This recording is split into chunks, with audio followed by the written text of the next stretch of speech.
What's going on, people of YouTube land? Yes. All right. We are doing NADA 2024 recap part two. We're going to focus in on one of the sessions that I thought was super valuable, specifically to the automotive digital marketing sphere. It's led by one of the top industry experts, Glenn Pash, out of PCG Digital. And even though he is technically a rival, I thought he had some good stuff to talk about. And also, there's some things that I thought that were superficial, not so good. But let's dive right into it. It adds to our part two recap. So without further ado, bang, I'm going to click the button. So his talk was strategies to identify and capture missed opportunities on your website. So of course, as a marketing, person in a marketing space and crafting my expertise, especially within automotive and in any industry, we have to figure out how to get more missed opportunities from our website. And even before going into this, I go, oh my gosh, okay, so the automotive space, especially tier three, is really not optimized. It's not efficient when it comes to the website standpoint. And he made the claim that if you treated your in-store showroom customers the same way that you treated your online customers, you wouldn't have a business. That was one of the remarks he made, and I thought that was pretty. It was like, whoa, it kind of put it in perspective. And these are all things that make sense. There's nothing groundbreaking or earth-shattering or rocket science. But it's still worth to go over, and it's still worth to make sure we're all on the same page as far as fine tuning so that all the marketing and the advertising that we're directing to specific websites can actually be captured, and we don't miss out on any opportunities that we possibly can, right? So let's go into my notes here, and I have strategies to identify and capture missed opportunities on the website. So I got a little outline here. I'm going to go through it, and I'm going to go back and forth between the actual PowerPoint, which I won't share the whole thing, but I will share some slides because I think it's pretty beneficial to look at. So first off, some notes. So if data is not useful and we can't implement, then it doesn't matter. So data is data is data is data. There's so many extrapolations of data these days, but if it's not useful, like if it doesn't mean something, then and we can't implement anything with it, then what is the point? And I love that he said this because it just tears off all the other competition that's trying to say, hey, look at these, impressions and these clicks and this and that, da da da da da. Like Google Ads columns, my custom report has 20 columns within the main dashboard. But guess what? Not all those columns are actually going to be useful to my end client, my end user. They might be useful to me, but not all at the same time. So data has to be useful, and if we can't implement the data or for some reason, then it doesn't matter, right? That's point one. So he wanted to focus on things we can implement, which I resonate right away with. And he's like, hey, has people heard, why am I not selling more cars when all these vendors and all these products say, hey, my traffic's increased and my leads have increased and all this stuff? Well, then why am I selling the same amount of cars, right? And his point derived from we're missing basic opportunities and basic obstacles. His agenda hit goals, marketing, website roadblocks, and lead process, right? So like we need to define what the goals are. We need to know what our marketing is and like exactly what that means. We need to see what's the website roadblocks are, and then we need to follow up with our leads better. And really, those are the four components of the machine. Like the goal is the main thing we're going after. Ultimate car sales, if we're talking about, variable ops, but if we're talking about fixed ops, then, it's selling labor and revenue and parts. But in the marketing, like what channels can we use? Organic, paid search, paid social, email, organic social, video, reputation, blah, blah, blah, blah, blah, blah. All right. So he mentions go back and double check your processes. Have a reason why. Why do people do business with you? I just read a great book called Start With Why by Simon Sinek. And basically that book is everything about a successful business. You don't have to be the best priced. You don't have to be the first to market. You can have a ton of competition, but you need to have a very, very compelling reason why as the business owner or head person. And then you need to translate that why through your entire staff so they believe it, so that they translate that why to your customers. And that's where you're going to have the most impactful and meaningful business growth. So he goes, start with why. And then really you got to start with other people's why, which is your customers, right? What do people hate the most when buying a car? And according to him, which makes logical sense, they hate the time they spend and the back and forth, meaning the haggling, the negotiation. So it's too time consuming and there's too much pressure involved. If they could do it a different way, successfully, easily, whatever, they would do it. So then he goes, what do people want when buying a car? They want it to be easy. They want it to be transparent pricing. They want it to be fast. And they want to deal with one person. And the lowest priority of those people is buying an actual car online, because people understand that they need to start the process online, but they just want to make their process as easy as possible. So really these four, because we were led to believe, especially during COVID times, that this fifth point was more of like, oh my God, it must have it, right? But these top four, easy, transparent pricing, fast, and dealing with one person, like that's a no-brainer. And the simple example I come to is the Apple Store. If anybody's been to the Apple Store, it's pretty easy to go in there not knowing a lot, right? They have a process. They have a queue. They have a what do you call it? Not curator, but whatever, a local greeter or whatever. And they check you in. The pricing is pretty transparent. There's no negotiation. So that, I mean, that's a lot of tech industries and a lot of commodities besides housing and housing and automotive. It was fast. I mean, as long as you go and have an appointment, it's pretty quick. And I'd like that you do deal with one person. You deal with one concierge that kind of knows everything. They're product specialists. They don't put pressure on you to sell. That's really nice. Now, as marketers, though, we don't necessarily control all of these items, but we have to be able to understand what are the pain points of what customers are experiencing in the day-to-day. What are the things we can do better? How are we going to do them better? And that's what we size up, craft up, and push to all of our mediums in the most effective way possible. I bet you, and I'm going to write this idea down, that what about a search term, fast, easy car buying? Like, how many searches does that have? How many searches do those keywords have? And really, as marketing, like normal marketing opportunists, I don't necessarily think of these keywords as ancillary keywords to use, but now I wrote that down. I'm going to make an idea for that. Anyways, let's keep going on. Car dealers would be out of business if we treated in-store customers like online customers. And this is interesting. We have to think about certain metrics related to how people see and how people do business, especially in automotive. So like a session online is someone maybe driving by your building. An engaged session is someone actually pulling in the lot, right? So if someone pulls in the lot and they're in there for an amount of time and they get out of their car and they walk towards the building, usually you want to do everything you can to make sure that customers taken care of. Hey, is there something I can help you with? Is there something I can help you with today? Are you looking for parts service? I see you're driving that car. You need any help with anything regarding that? So on and so forth. So we can translate that analytics activity, because if we see the drop off of engaged sessions, I mean, that's like people driving into the lot, coming and looking at the windows, looking at the door, looking at the cars, and then they leave. And it's like, why? Why are they leaving like that? So, it's an important concept to think about. He goes, it's not a funnel because not everything goes through. Yeah, it's true. Whatever.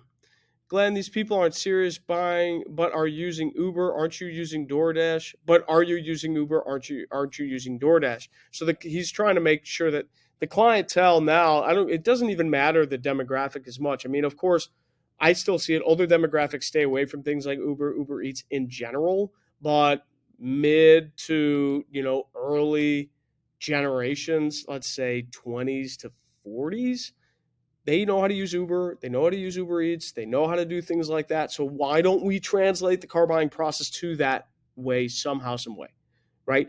Even if it's not completely finished in that way, we need to start translating it to that way. That's what he makes sense with. So this was good. When's the last time you tried to buy a car on your own website? This is awesome. This should be done. Try and buy a freaking car on your website. Go through it as a customer. I'm currently doing that with our current customers now so we can understand and see what an actual process looks like. And then instead of how many leads you get, how many real conversations did you have a day? Because it's not about leads and texts and phones and all this stuff anymore. It's how many, and this is also works in B2B selling.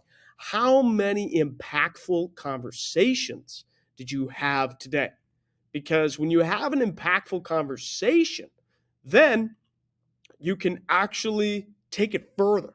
If it's a lead and they don't answer the phone or they don't do whatever, then what does it matter? It doesn't matter if it's a lead. That's not really a lead. Well, it is a lead, but it's like we need an impactful conversation. So I like that as a mindset. Salespeople need to have more impactful conversations. This was cool too. Content calendar per person that bought the car today for the next 3 years. Do you have a marketing plan for the customer you just sold for the next 3 years? What does the timeline look like? I asked one of my dealers this yesterday. They pointed Vin Solutions out to me, and they basically went through a bunch of sequences and steps in Vin Solutions, which is good. And it's all built out. But what I'd really like to look at is a profile of that customer, and then what exact type of communications they got from that situation to make sure we know what the user experience is. Because in one platform, it looks like it's perfect, right? But that doesn't mean that platform is actually, like Vin Solutions isn't correctly communicating with Xtime, or not communicating with the DMS, or not communicating with whatever third-party marketing, email marketing. We don't know if it's actually communicating correctly. And I think that's one of the biggest challenges, syncing all of them together. Because Vin Solutions is a great tool. It's a great CRM. It has been for a while. It hasn't really changed that much, but it's a great CRM. But there's other competition to that. There's way other competition to that. Anywho, website. Someone needs to be in charge of Google Business Profile, meaning you need to look at it every single day, and you got to monitor it too. A lot of websites have too many call to action buttons. You don't need that many, right? He talks about knowing the delta, like knowing the lead to appointment ratio and what the difference is. Delta, shown by the triangle, or the Illuminati. No, the triangle. Delta refers to the change or the difference. So you need to know the difference, the drop off between leads versus appointments. And that's your lead to appointment ratio, right? And then you got to fine tune those processes, fine tune that. I have a great way to do that. There's actually a great dashboard inside Vin Solutions that shows the entire chart, goes from left to right. And if you find your averages aren't quite in line with the benchmarks, then you go in that process and you tweak it, right?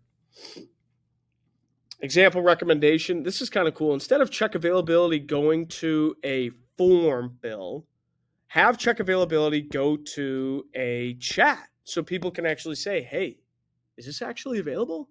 Or what is available? And you can get back to them right away. So I thought that was pretty cool. Only 10% or less go through the DR tool to buy completely, like the incomplete process, but 90% of customers use the DR tool. DR means digital retailing. For those of you who are not quite familiar, digital retailing is being able to buy a car online completely from a dealer. And 90% of the people use the DR tool to save time because they have the illusion that they're in control. Again, if we go to our pain points, what do they not like? Time spent and the back and forth. The back and forth, yeah, because they don't feel like they're in control, right? This paints the illusion that they're in control.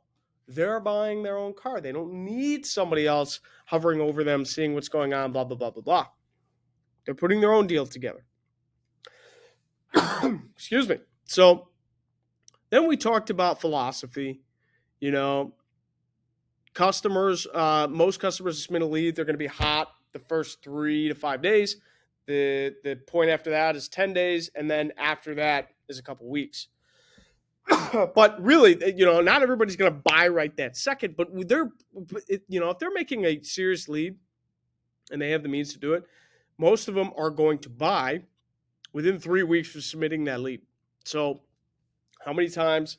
Not just how many times are we contacting them, how are we contacting them, right? And I want to show something actually right now. All right, so here's part of his slides. Email number 1, here's the information on the vehicle you requested. When would you like to come in for a test drive? Email number 2, did you get the information I sent you? When would you like to come and see it? Call me. Number 3, do you have any questions? Call me. Number 4, are you still in the market? When would be a good time to come in? Like, this is super pressurized, right? And in that 3 weeks, this is where you can lose people. And you think, whatever, they're shopping, they're going to buy somewhere else, whatever.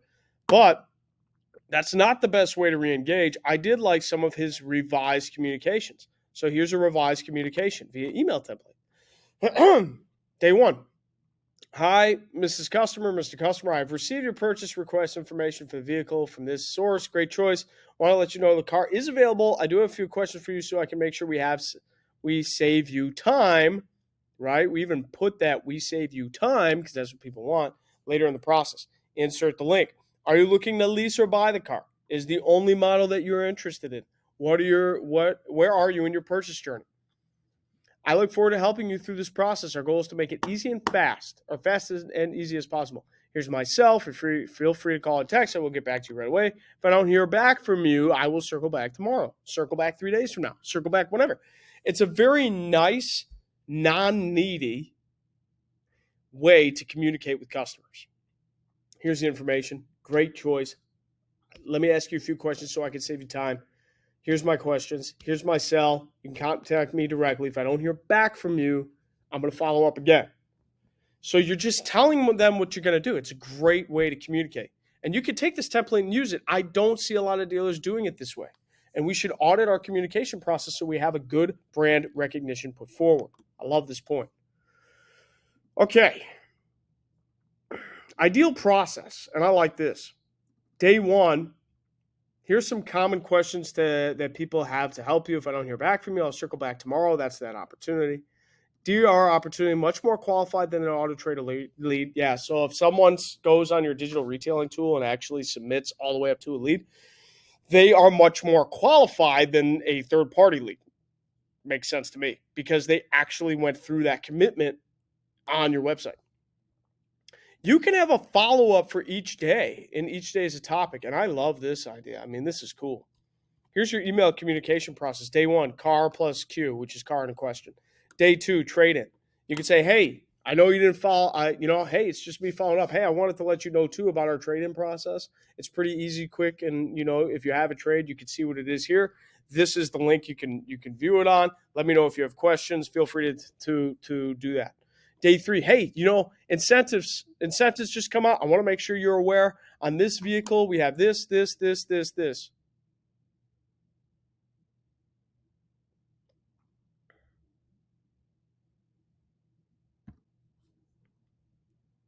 Where were we? Okay, so day 3, here's your incentives. We have 0% going on for this vehicle. We have no payments for 90 days going on in this vehicle. We saw that you were interested in this. Now, Kia Forte. We actually have these rebates going on for the Kia Forte. Let me know if any of those have interest for you. Again, I want to save you time. I want to save you money, and I want to give you the best deal. Let me know. Excuse me. So you can have all of those for each day of your follow-up. And those are nice custom emails you could easily put together. Doesn't take a whole bunch of time, and you can launch them. And it's nice, clear, value-driven communication, right? Value-driven. How are we providing value to the customer? If we can provide value, then they're going to do business with us, even if the price isn't exactly right. Even if they're a little bit further away, if you earn that trust this way, someone will come and buy with you. Anywho, so that was pretty cool. Another thing he said, use AI after 10 days.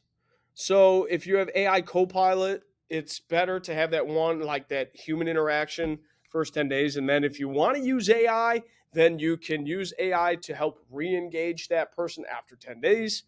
Because salespeople and a lot of reps don't want to make a 15-day phone call, which I get. I've been that guy once upon a time. So more was making sure, you're not duplicating leads. AI you treat as a co-pilot. We didn't really get into identity resolution, cleaning your data, get you all your data in one place in the CDP, but I do recommend you have something like that. I looked up some vendors when I was at NADA, specifically Auto Alert and Auto Miner, and I didn't get to Masterminds, but I did go to, who else did I go to? Auto Alert and Auto Miner. And then there was another CDP situation. Oh, no, Outsell. Outsell was another one too. But that was more of a marketing communication platform. So it's a lot of overlap with products, but I'll get into exhibitors here in a little bit.